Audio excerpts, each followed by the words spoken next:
E aí pessoal, tudo bem com vocês? Aqui é o Rodrigo da Help Concursos e na aula de hoje nós vamos ver a terceira parte sobre gestão de materiais. Se você quiser, eu vou deixar aqui no card o link dos últimos vídeos, aí você vai lá, assiste e depois volta, beleza? Na aula de hoje nós vamos ver quais são os tipos ou critérios de classificação de materiais. Vamos analisar 8 critérios de classificação. O primeiro critério que nós vamos analisar é a possibilidade de fazer ou comprar um determinado produto. Essa classificação ela tem por objetivo prover a informação de quais materiais poderão ser produzidos internamente pela organização e quais deverão ser adquiridos no mercado. Mas é importante destacar que essa decisão ela vai ser tomada pela cúpula da organização, não pelo gestor de materiais. E nesse contexto existem duas estratégias que são possíveis a ser adotadas pela empresa. Uma vai ser a verticalização e a outra é a horizontalização. Vamos ver o que isso significa. Na verticalização, a empresa ela vai produzir ou tentar produzir tudo que ela puder naquele produto. Já na horizontalização, ela vai comprar o máximo de itens que vão compor aquele produto final. A verticalização era uma estratégia muito usada antigamente, mas hoje é mais comum se usar a horizontalização. Vamos ver quais são as vantagens e as desvantagens dessas duas estratégias. Então, primeiro, a verticalização ela tem como vantagem a independência de terceiros. Então, a empresa ela vai produzir todos os materiais que são necessários naquele produto. Então, ela não vai ficar dependendo de outra empresa. Outra vantagem é que ela vai ter maiores lucros, por ela não precisar comprar materiais, né? E também ela vai ter a manutenção do segredo sobre tecnologias próprias. Então, ela vai conseguir guardar segredo ali da produção e da tecnologia que ela utiliza naquele produto. Mas tem desvantagens. Uma delas é a perda da flexibilidade. A empresa ela fica engessada, ou seja, a empresa ela vai ter que gastar muito dinheiro com aquela tecnologia, né? Talvez com novas fábricas para produzir aqueles materiais que vão ser utilizados no produto final. Então ela tem muito dinheiro ali parado em maquinário, né? Em fábricas. E ela não vai poder utilizar aquele dinheiro caso ocorra uma queda nas vendas. Outra desvantagem, é que ela vai gastar mais, vai ter maior investimento, tanto em fábricas quanto em funcionários, no maquinário em si. Então é por isso que muitas empresas hoje em dia não optam mais por essa estratégia. Vamos ver agora a horizontalização. Ela tem como vantagens a garantia de flexibilidade da empresa. Então, a empresa ela vai poder fazer alterações ali naquele produto com maior facilidade. E ela vai poder trocar de parceiros também com uma maior facilidade. Caso aquela empresa que fornece para ela determinado material não esteja produzindo material de qualidade, ela pode procurar uma outra empresa que tenha uma qualidade melhor, ou então que faça o mesmo produto com um preço mais barato. A horizontalização ela proporciona uma maior flexibilidade para a empresa principal. Além disso, menores custos, porque não há despesa na criação de estruturas internas. Então, embora ela vai ter que comprar aquele material, aquele produto, mas ela vai economizar com pessoal, com novas fábricas, né? Aquele dinheiro vai poder ser utilizado em outra coisa. Já as desvantagens da horizontalização é a perda do controle tecnológico, quem vai cuidar da tecnologia vai ser outras empresas, também a dependência de terceiros. Em alguns casos, somente uma empresa vai poder fabricar determinada peça, ou então só vai ter um fornecedor daquele produto. Essa empresa vai ficar dependente, né? Muito dependente daquela outra empresa que é parceira. E também ela vai ter um menor lucro. Um lucro que seria total para a empresa, no caso da verticalização, ele vai ser diluído entre os fornecedores, já no caso da horizontalização. Agora nós vamos ver a estratégia de classificação de materiais por demanda. Aí vão ser dois tipos, materiais de estoque e materiais de não estoque. Os materiais de estoque são os materiais que, devido à previsibilidade de demanda, devem ser mantidos em estoque.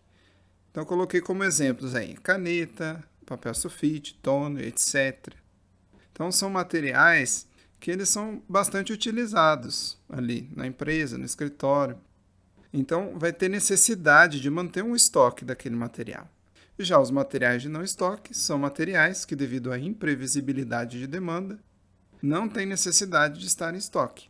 Então, são materiais que vai ser utilizados, mas de vez em quando. Ou são materiais que duram mais tempo, então que não vai precisar ser trocados com tanta frequência. E esses materiais eles só vão ser comprados quando houver necessidade. O terceiro critério é por aplicação na organização. Aí vão ver 4 tipos. O primeiro vai ser a matéria-prima. São as substâncias que elas tomam parte no processo de produção, incorporando fisicamente o produto final. Eu dei como exemplo aí o ferro. Então, primeiramente, são o estoque de matéria-prima. Mas também vai ter o estoque de produto intermediário, que são os produtos que tomam parte no produto final, mas que não há uma alteração nas propriedades físicas ou químicas dele, que é, por exemplo, as peças que compõem o carro. E, por fim, o produto final, acabado, que é o produto que ele vai ser comercializado, é o produto já pronto, como o carro, por exemplo. E, além disso, temos o material auxiliar, que são materiais que são utilizados no processo de fabricação, mas que não se incorporam ao produto final. Como exemplo, eu coloquei as ferramentas. Elas são utilizadas na produção daquele produto, mas elas não vão ser comercializadas junto com ele. Outro critério de estoque é por perecibilidade. Trata-se de uma classificação que leva em conta a alteração das propriedades físico-químicas do material. Gêneros alimentícios, vacinas, materiais para testes laboratoriais, entre outros, são considerados perecíveis, já que estão sujeitos à deterioração e à decomposição. Então, esse critério ele vai levar em conta materiais que podem ser estragados, seja pela ação de bichos, seja pela temperatura, ou então produtos frágeis que podem se quebrar facilmente. Então, tudo isso vai ser levado em conta nesse critério de perecibilidade. Outro critério que nós vamos analisar é a classificação por periculosidade. São os materiais que, devido às suas características, trazem perigo à saúde humana. São produtos tóxicos, inflamáveis, cortantes ou de peso elevado. Esses produtos requerem um cuidado especial, seja no transporte, no armazenamento ou no manuseio deles dentro da fábrica. Uma churrasqueira controle remoto. Aperta o número 1, liga. E aperta o... Puta vida. E agora pra desligar essa merda aí, meu? E agora desliga! Tá pegando fogo, bicho! O sexto critério é por importância operacional. Nesse critério nós vamos ver a classificação XYZ. Essa classificação ela avalia o grau de criticidade e de imprescindibilidade do item de material nas atividades desempenhadas pela organização. Confira aqui na tabela.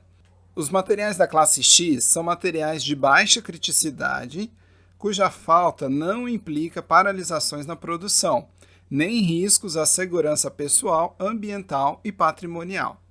E ainda a facilidade de sua obtenção no mercado. Já os materiais da classe Y são materiais que apresentam um grau de criticidade intermediário, podendo ainda ser substituídos por outros com uma relativa facilidade. Já na última classe, a classe Z, os materiais eles são de máxima criticidade e eles não podem ser substituídos por outros equivalentes em tempo hábil, sem acarretar prejuízos significativos. A falta desses materiais ela vai provocar paralisação na produção ou pode colocar em risco as pessoas, o ambiente e o patrimônio da empresa. Então, os materiais nessa última classe, na classe Z, são também conhecidos como materiais críticos. E eles são considerados críticos de acordo com algumas razões. Uma das razões pode ser devido à razão econômica. Talvez aquele material ele tenha um custo alto de transporte e armazenamento, ou o próprio custo dele mesmo seja alto. Outras razões que podem tornar um material crítico são razões de armazenagem, manuseio e transporte. Então, esse material ele pode ter uma alta periculosidade ou ser um material perecível, aqueles de peso e dimensão elevados. Também ele pode ser crítico devido às razões de planejamento. São materiais que têm uma previsão de consumo difícil de ser estabelecido pela organização. E, por último, pode ser crítico devido a problemas na sua obtenção. Às vezes é um material que precisa ser importado de outro país, ou então existe apenas um único fornecedor daquele material. Então ele está em falta no mercado. Por isso ele pode ser considerado um material crítico. Um outro critério de classificação é por valor de demanda, que é a classificação da curva ABC. Esse método ele usa 3 classes. A classe A são de itens que têm um maior valor de demanda em um determinado período. E, consequentemente, por ele ter um preço, um custo alto, ele geralmente vai ter uma menor quantidade de estoque daquele produto. A classe B ela é composta de itens de valor de demanda intermediário. E elas vão possuir um estoque médio, né? um tamanho médio de estoque. Já os produtos da classe C são itens que têm um menor valor de demanda. E, por eles terem um preço mais barato e serem mais utilizados, é necessário manter um estoque maior daquele produto. O principal objetivo dessa análise ABC é identificar os itens de maior valor de demanda e, sobre eles, exercer uma gestão mais refinada, especialmente por representarem altos valores de investimento e muitas vezes com impactos estratégicos para a sobrevivência da organização.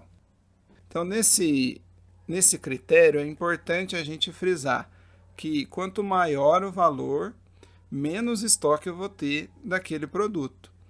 Então, quanto mais caro, mais raro, ou seja, menos produtos eu vou ter. Já aqueles que têm um menor valor, eu vou ter uma quantidade maior. O 8º e último critério é o critério dos materiais permanentes e dos materiais de consumo. Vamos ver o que significa essas duas classificações. Material de consumo é aquele que, em razão do seu uso corrente, perde a sua identidade física ou tem uma utilização limitada a 2 anos. Por exemplo, os materiais de escritório, como caneta, lápis, são materiais que têm uma durabilidade baixa e a gente consome bastante esses materiais. Então, nós vamos estocar de acordo com o consumo. E material permanente é aquele que, em razão do seu uso corrente, não perde sua identidade física, mesmo quando incorporado a outro bem, ou apresenta uma durabilidade superior a 2 anos. Então, são materiais de maior durabilidade. Por exemplo, telefone, impressora, computador, materiais que duram bastante tempo. Para a gente fazer a classificação desse material entre material de consumo ou material permanente, no âmbito do poder público, existe uma portaria da Secretaria do Tesouro Nacional do Ministério da Fazenda, lá no artigo 3, que ela explica 5 condições que excluem os materiais para a classificação como permanente. Então, vamos ver aqui quais são esses critérios para a gente classificar o material como permanente. Os critérios são a durabilidade, quando aquele material ele dura no máximo 2 anos, a fragilidade, é um material que ele pode quebrar, deformar e, como consequência, perder a sua utilidade. Materiais que são perecíveis, que estão sujeitos ali à deterioração, materiais que têm a característica da incorporabilidade, ou seja, eles são incorporados a outro bem, como peças de computador, peças de carro. ou então o critério da transformabilidade, quando aquele material ele é adquirido a fim de transformação. Então, esses são 5 critérios que excluem o material como permanente. Se o material ele se encaixar em qualquer um desses critérios, ele vai ser um material de consumo. Assim, chegamos ao final do vídeo de hoje. Espero que você tenha gostado. No próximo vídeo, nós vamos analisar algumas questões sobre esse assunto. Entendeu? Então, fique esperto. Você entendeu? E se você gostou desse vídeo, dá um like, se inscreve no canal e ativa o sininho para não perder nada dos melhores materiais de concursos públicos.